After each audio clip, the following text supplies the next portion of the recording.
10 تاریخ جو ہے اس مہینے کی وہ خاص طور پر بہت اہم ہے روزے کے اجر و ثواب کے اعتبار سے، لیکن ہمارے ہاں عموماً عاشورے کا دن حضرت حسین رضی اللہ عنہ کی یاد میں منایا جاتا ہے۔ وہ ایک تاریخی واقعہ ہے جو بعد میں پیش آیا ہے، تو نبی صلی اللہ علیہ وسلم کے دور سے ہی اس دن کی بڑی اہمیت ہے۔ یہود اس دن کے بارے میں کہتے تھے ھذا یوم صالح، یہ ایک اچھا دن ہے۔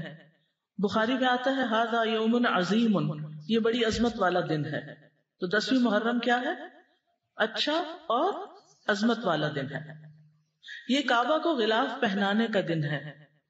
حضرت عائشہ سے روایت ہے، کہتی ہیں کہ لوگ رمضان کے روزے فرض ہونے سے پہلے عاشورہ کا روزہ رکھا کرتے تھے اور اس روز کعبہ کو غلاف پہنایا جاتا تھا۔ یہ یہود کی عید کا بھی دن ہے۔ ابو موسیٰ سے روایت ہے، انہوں نے فرمایا یہودی عاشورہ کے دن کو بطور جشن مناتے تھے۔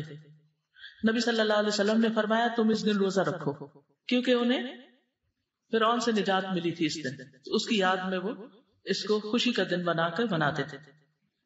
یہ ان کی عورتوں کے سجنے اور بننے کا دن تھا، یعنی اس دن وہ خوب تیار ہوتی تھی کیونکہ جشن کا دن ہوتا تھا، جیسے ہم لوگ عید کے دن کرتے ہیں۔ ابو موسیٰ سے روایت ہے، یہ صحیح مسلم کی روایت ہے، وہ کہتے ہیں کہ اہل خیبر یوم عاشورہ کا روزہ رکھتے تھے، وہ اسے عید کا دن قرار دیتے اور اس دن اپنی عورتوں کو زیورات اور بہترین لباس پہناتے تھے۔ تو رسول اللہ صلی اللہ علیہ وسلم نے فرمایا تم بھی اس دن روزہ رکھا کرو، یعنی وہ لوگ عید مناتے ہیں تو تم کیا کرو؟ روزہ رکھو۔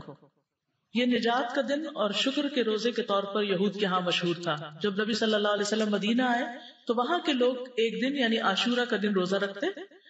ان لوگوں نے بتایا یہ بڑی عظمت والا دن ہے، اسی دن اللہ تعالیٰ نے موسیٰ علیہ السلام کو نجات دی۔ قرآن مجید میں پڑھا نا آپ، وَإِذْ نَجَّيْنَاكُمْ مِنْ آلِ فِرْعَوْنَ يَسُومُونَكُمْ سُوءَ الْعَذَابِ يُذَبِّحُونَ أَبْنَاءَكُمْ وَيَسْتَحْيُونَ نِسَاءَكُمْ وَفِي ذَلِكُمْ بَلَاءٌ مِّن رَبِّكُمْ عَظِيمٌ۔ تو اس کے شکر میں موسیٰ علیہ السلام نے اس دن روزہ رکھا، یعنی سب سے پہلے موسیٰ علیہ السلام نے یہ روزہ رکھا۔ آپ نے فرمایا میں موسیٰ سے ان کی نسبت زیادہ قریب ہوں، یعنی یہ پیغمبروں کی اطاعت نہیں کرتے اور ان کا حق ادا نہیں کرتے، موسیٰ علیہ السلام مجھ سے زیادہ قریب ہیں۔ تو آپ نے خود بھی اس دن کا روزہ رکھنا شروع کیا اور صحابہ کو بھی اس کا حکم دیا۔